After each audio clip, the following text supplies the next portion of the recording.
quand on parle de false flag, hein, on parle aussi de stress psychologique sur les populations, des histoires comme nous voyons depuis quelques mois là, de possibles bombes nucléaires stratégiques qui seraient tactiques, je veux dire des mini-bombes nucléaires ou les bombes sales en Ukraine que les Russes ont averti qui étaient en préparation par les commandos probablement mercenaires XYZ. Là.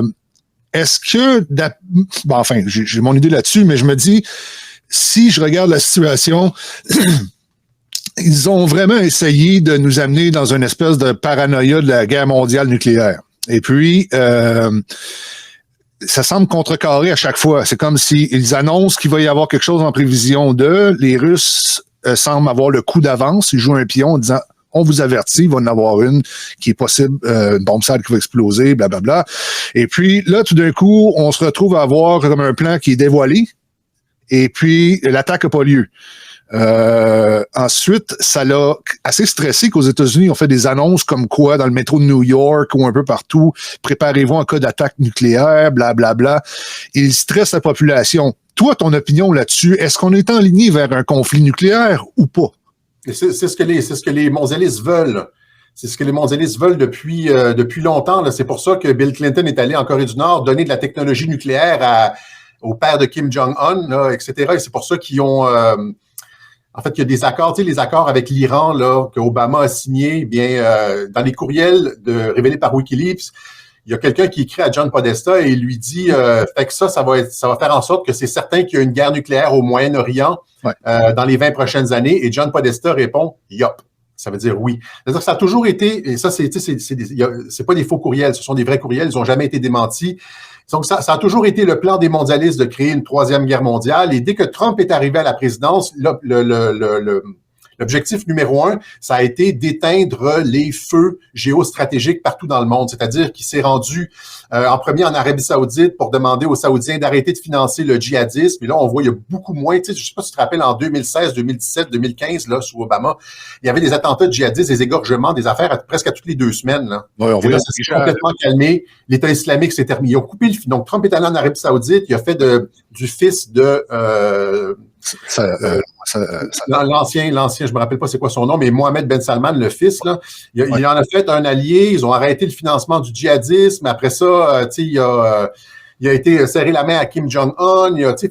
Donc, son objectif, il a finalement changé aussi la politique de changement de régime en Syrie. Obama avait une politique de changement de régime et il a dit, nous autres, on met un terme à la politique de changement de régime-là. Donc, Assad peut rester. Il a stabilisé toutes les régions du monde, essentiellement parce qu'il savait que l'objectif des mondialistes, c'est d'avoir comme des zones de troubles potentiels, avoir un casus belli pour déclencher une troisième guerre mondiale.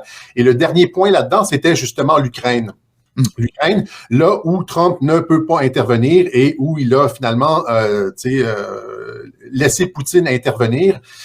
Et cette entente-là, c'est probablement négocié au sommet de Helsinki. Je pense que c'est en 2018, au sommet de Helsinki, où est-ce que Poutine donne le ballon à Trump, là, et il y a eu des échanges d'informations entre ces deux-là. On avait accusé Trump de haute trahison.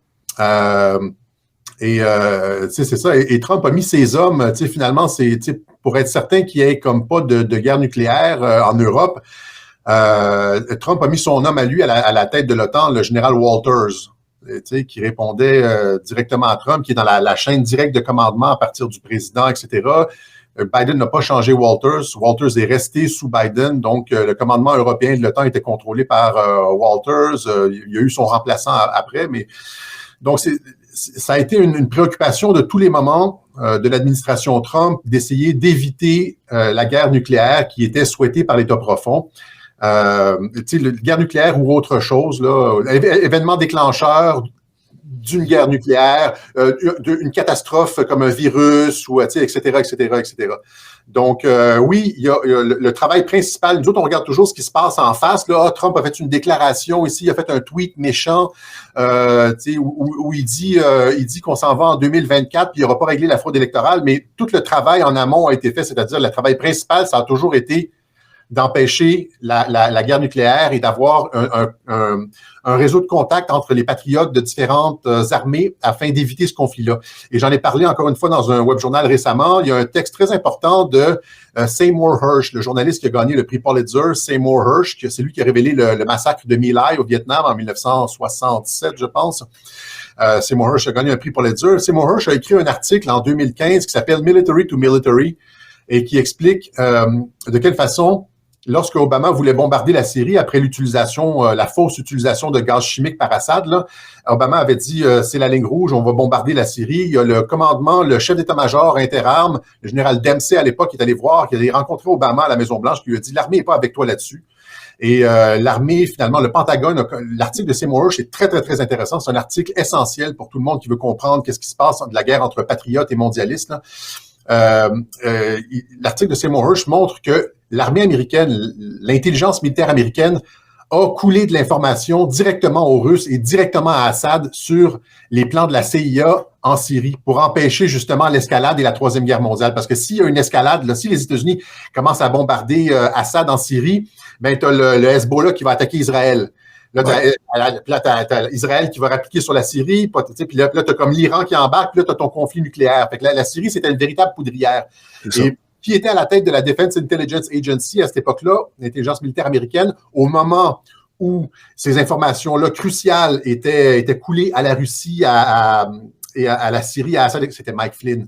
Mike Flynn qui a été reçu par Poutine dans les bureaux du GRU, là, c'est le service de renseignement militaire russe. Rien, hein?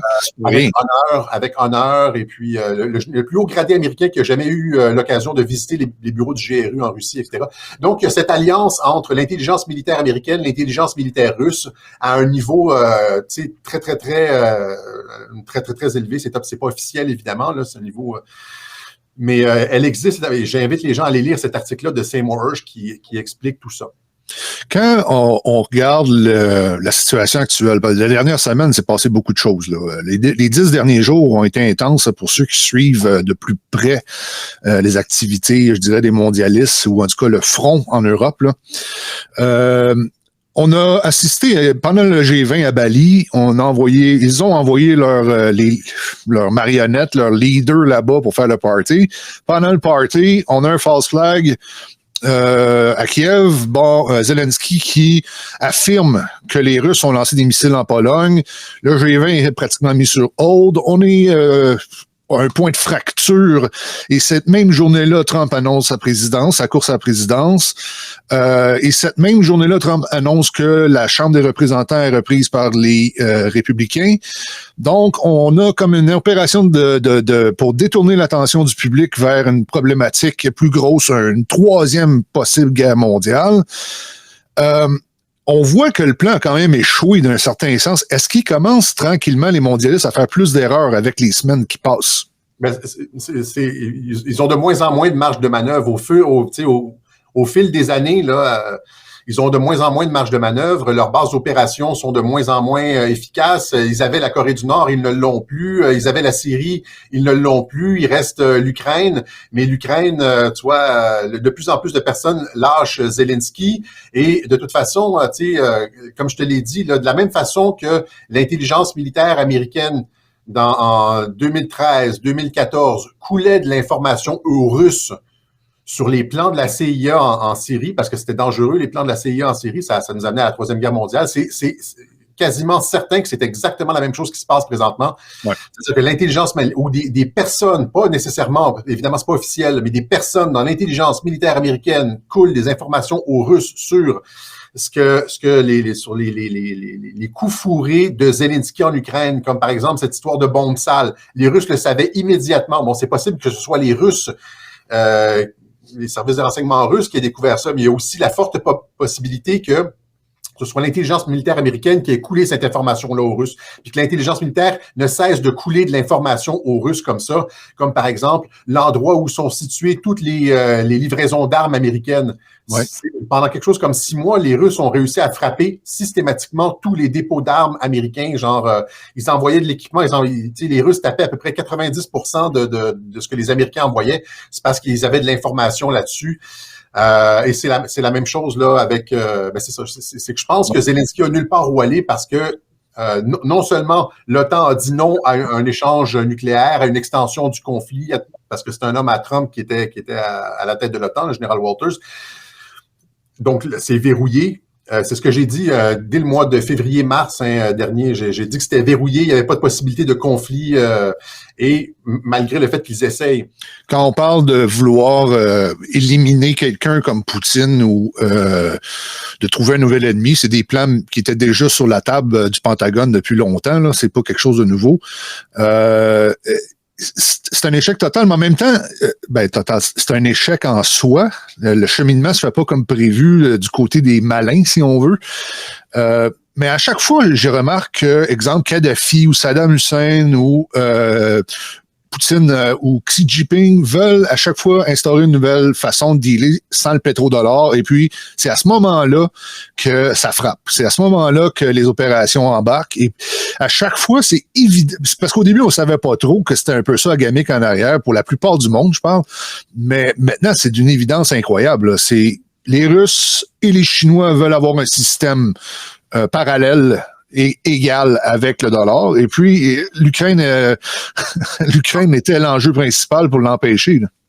En fait, le dollar va être amené à disparaître. Là. Quand tu dis la Russie et la Chine, c'est les BRICS, là, finalement, qui ont annoncé qu'ils allaient créer une monnaie de réserve internationale. Là, c'est un petit peu compliqué l'économie, là, mais jusqu'à maintenant, depuis la fin de la Deuxième Guerre mondiale, le dollar américain a été utilisé comme monnaie, ce qu'on appelle monnaie de réserve internationale, c'est-à-dire que tous les échanges entre pays là les transactions internationales se faisaient en dollars américains, ce qui assurait aux États-Unis la possibilité d'avoir une très large masse monétaire et donc de pouvoir imprimer de l'argent et de contrer l'inflation, et ça leur donnait des outils énormes en termes un avantage économique incroyable. Ça leur permettait aussi de faire chanter les pays et tout.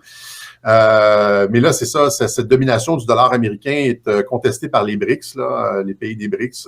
Solide. Et qui ont annoncé la création d'une monnaie de réserve, internationale parallèle. Et ça va provoquer quasiment automatiquement l'effondrement du dollar américain. Et donc, on s'en va vers un nouvel ordre économique international. Alexis, quand on parle de... Je veux juste terminer le volet nucléaire avec toi. Là. On sait très bien en recherchant, on comprend rapidement que les armes nucléaires tactiques, c'est des mini-bombes nucléaires. On parle de 300 kilotonnes, là, 300 tonnes, équivalent de 300 tonnes d'explosifs. Là.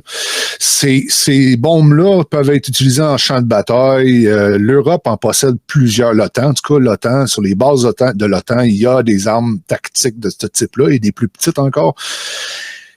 Est-ce que ça pourrait tomber dans les mains... Probablement que oui, mais dans les mains des mercenaires ukrainiens en ce moment et provoquer le false flag majeur. Est-ce que quelqu'un pourrait jouer cette carte-là, d'après toi? Oui, mais encore une fois, le travail de l'intelligence militaire, c'est le travail numéro 1 de l'intelligence militaire, c'est de suivre à la trace chacune de ces armes-là. Mm-hmm. C'est-à-dire, c'est comme, tu sais, les bandits qui pourraient mettre la main sur ces armes-là sont infiltrés. C'est comme, moi, je suis assez optimiste de ce côté-là. C'est comme la mafia, là. Il y a toujours, ou les Hells Angels. La police sait exactement ce qui se passe dans les Hells Angels. Il y a toujours un informateur, etc. C'est pas leur, comment je pourrais dire, c'est pas dans leur intérêt non plus d'arrêter nécessairement les Hells Angels, mais plutôt de savoir exactement ce qui se passe là pour pouvoir intervenir s'il y a quelque chose comme comme de gros, comme un assassinat politique ou un truc nucléaire ou quelque chose comme ça. Fait qu'ils ont des informateurs, ils les laissent opérer. C'est pour ça que la police laisse la mafia opérer, laisse les bandes criminalisées opérer, parce que ils veulent pouvoir surveiller, gérer le trafic illégal et les activités illégales. Mais c'est la même chose au niveau militaire. Au niveau militaire, tu as ces petits groupes radicaux clandestins, etc., des cellules clandestines d'opérations spéciales, etc., mais sont surveillés comme la police surveille les bandits, etc. Les petits groupes radicaux militarisés sont surveillés par l'intelligence et surtout ces missiles-là, ces capacités nucléaires-là sont surveillées, même si ça n'a peut-être pas l'air, là, elles sont surveillées de près. Là, tu me dis, puis là, mais bon, s'il y a un événement, puis le truc se fait voler, puis ça, puis oui, on n'est pas à l'abri d'une catastrophe comme ça. Mais encore une fois, s'il y avait une explosion nucléaire tactique à quelque part, je pense qu'il y a tout un réseau déjà mis en place de téléphone rouge, de non, on vous transmet les informations, voici ce qui s'est passé exactement pour éviter l'escalade. En termes la chose la plus importante au monde, c'est quoi la chose la plus importante au monde? La chose la plus importante au monde, présentement, c'est la sécurité nucléaire. Il n'y a rien de plus important que ça présentement sur la planète. Il n'y a aucun travail plus important de l'armée que la sécurité nucléaire parce que c'est ça qui peut anéantir le globe. Alors, c'est la priorité numéro un, c'est la sécurité nucléaire. Après ça, tu as chimique bactériologique. Puis après ça, tu as comme les armes conventionnelles. Puis après ça, tu as la cyberguerre. Puis après ça, finalement, tu arrives en haut en termes de priorité, tu as comme la sécurité énergétique, la sécurité alimentaire, etc. Mais la première des sécurités, c'est la sécurité nucléaire. Puis ça, les gens prennent ça au sérieux. Alexis, tu es un spécialiste de la politique américaine. On ne se le cachera pas. Là. Avec les années, tu es probablement le top, là, un des tops, en tout cas, que je connais. Là. Quand tu as vu le Sénat a laissé, c'est mon opinion, c'est ma perception, là, on a vu les républicains laisser aller le Sénat pour gagner la Chambre avec la vague rouge, pseudo-vague rouge qui était prévue. L'objectif, c'était la Chambre. Je me trompe-tu? En fait, je pense que l'objectif, c'était la Chambre et le Sénat. Okay. Mais je pense que ils allaient, de toute façon, c'est clair qu'ils allaient laisser les démocrates tricher. Ouais. Là, c'était dans quelle mesure les démocrates trichent. Ils pouvaient se permettre de perdre peut-être le Sénat, mais comment je pourrais dire, c'était pas le résultat final n'était pas canné d'avance. OK. Et donc, c'était comme ça. Ça dépendait juste du niveau de la triche des démocrates. Je pense qu'il y a eu suffisamment de compilations où est-ce qu'on montre comme des erreurs absolument, des anomalies absolument incroyables au niveau de la fraude électorale aux États-Unis, comme au Brésil, etc. C'est fou, hein? Les swing states étaient encore à l'enjeu. C'était à l'avant-plan du midterm, encore une fois. Et donc, il y a eu une vague rouge, sauf que les démocrates ont tellement triché que ça te ramène ta vague rouge finalement à un gain marginal et que tu perds aussi le Sénat. Mais ça va, finalement, c'est que ça va rien changer. Je pense qu'on en a, suite à mon dernier web journal, j'invite les gens à aller regarder le dernier web journal qui s'appelle Trump le retour sur radioquebec.tv. J'explique bien que ça serait long rentrer dans tous les détails de ce que j'ai expliqué, mais la façon dont Trump a annoncé son retour mardi dernier. Oui, je l'ai écouté. Avec la chicane de DeSantis, la fausse chicane de DeSantis, Pence qui rapplique, Trump qui est dans les câbles, l'enquête qui tombe sur lui, le fait que Trump ait signé un ordre exécutif en 2018 sur l'ingérence étrangère lors des élections et que Biden ait re-signé le même ordre. Imaginez ça, là, que Trump signe un ordre exécutif présidentiel pour donner des capacités incroyables à l'armée, dont certaines clandestines visant à empêcher ou à capter une ingérence étrangère pour la fraude électorale.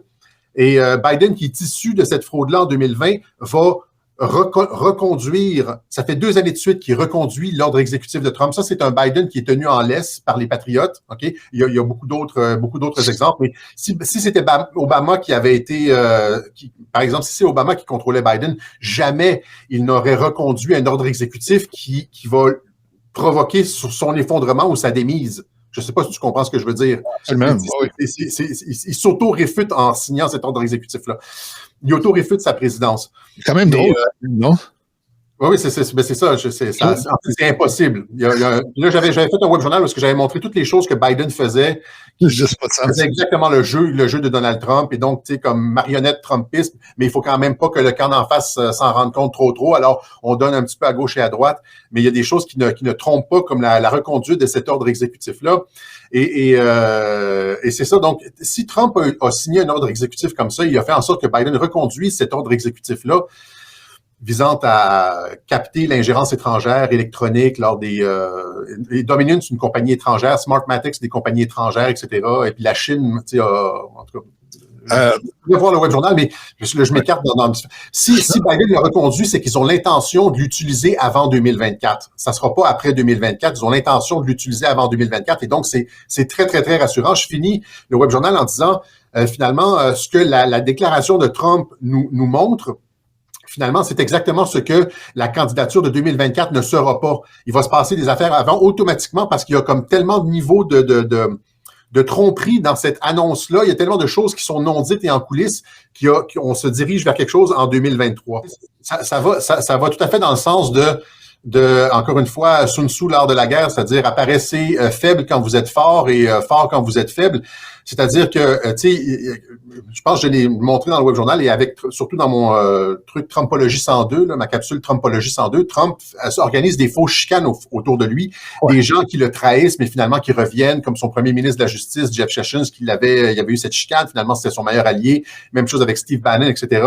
Là, Trump est en train de présenter au monde des chicanes une chicane avec Ron DeSantis, qui est exactement comme toutes ces chicanes que j'ai expliquées dans Trumpologie 102. Il y a Mike Pence qui rapplique, qui veut se présenter contre Trump. Et là, il y a une enquête finalement qui lui tombe sur la tête. Et puis, Trump qui a l'air faible au micro. Il aurait pu même comme tousser. Il aurait pu. L'image qu'il veut projeter. On s'entend. La famille Biden, c'est une belle famille, ça. Hein? On a James, le frère de Biden, Joe. On a Hunter, son fils. On a l'Ukraine, la Chine. Il semble... c'est très spécial parce que je lisais sur Newsmax et Fox News là, les histoires de Tony Babulinski, qui est l'ancien partenaire, je dis Babulinski, c'est Bobulinski. Bon. Bobulinski. Alors, Tony, lui, c'est l'ancien partenaire d'affaires des Biden. Lui a dénoncé en 2020, précédant l'élection, ça a été dans le New York Post, ça a été éteint par le FBI. Exact. Et puis, ce qu'il affirme, Tony, c'est ils sont corrompus à un niveau impossible. Ils ont volé de l'argent et ont fait des deals en Ukraine puis en Chine.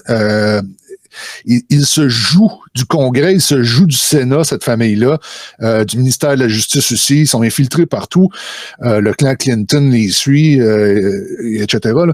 Les Américains, d'après l'article que j'ai lu, les Américains sont choqués. L'ancien partenaire commercial de Hunter Biden salue l'enquête du GOP sur Hunter Biden. Donc, on a des enquêtes qui vont débuter sérieusement en janvier. L'aboutissement de ça, est-ce qu'on s'enligne vers une révélation importante ou est-ce que c'est encore un jeu de coulisses? Premièrement, les enquêtes ont déjà eu lieu. Là. On s'entend que le département de la justice a déjà fait ses enquêtes. Il y a déjà des enquêtes sur... et c'est probablement pour ça que Joe Biden reconduit les ordres exécutifs de Donald Trump. C'est parce qu'il est tenu, parce qu'il y a eu des enquêtes, parce qu'il y a tout ce qui est allégué sur lui a déjà été amené sur la table et il a été présenté devant les faits. Mais Trump a dit dans son discours mardi dernier, il a dit OK, c'était censé être une vague rouge, mais finalement les Américains ont pas encore compris que le camp d'en face était vraiment corrompu. On va sortir les informations. C'est ça qu'il dit. Il a dit ça mardi. Ça s'est passé un petit peu inaperçu. Il a dit il va falloir qu'on sorte encore plus d'informations, que les Américains réalisent encore plus les ratés de l'administration. Ce à quoi ils font face là. Et là, qu'est-ce qu'on a? On a 2 jours plus tard, on a un juge qui autorise la sortie, la divulgation des informations sur l'affaire Epstein. Uh-huh. Si tu as pu ça passer. Non. C'est ça. Il y a des informations. Il dit le droit du public de savoir est supérieur à l'intérêt de... Et là, c'est ça. Ça a été annoncé. Je pense que c'est hier peut-être. Il a été annoncé justement qu'il y a des informations sur les clients de Jeffrey Epstein qui vont maintenant sortir. Il y a l'enquête d'Hunter Biden, etc. Et donc, oui, comme tu dis, là, on se dirige vers un 2023. Et Trump l'a tout annoncé, là. Il a dit ça dans son discours, ça va être révélation sur révélation et ça va être, on va se frotter les mains. Là. Parce que la contre-attaque de ceux qui ont triché depuis nombre d'années sera quand même assez violente. Là. On s'attend pas à ce que ça se passe comme une marche dans le parc. Là.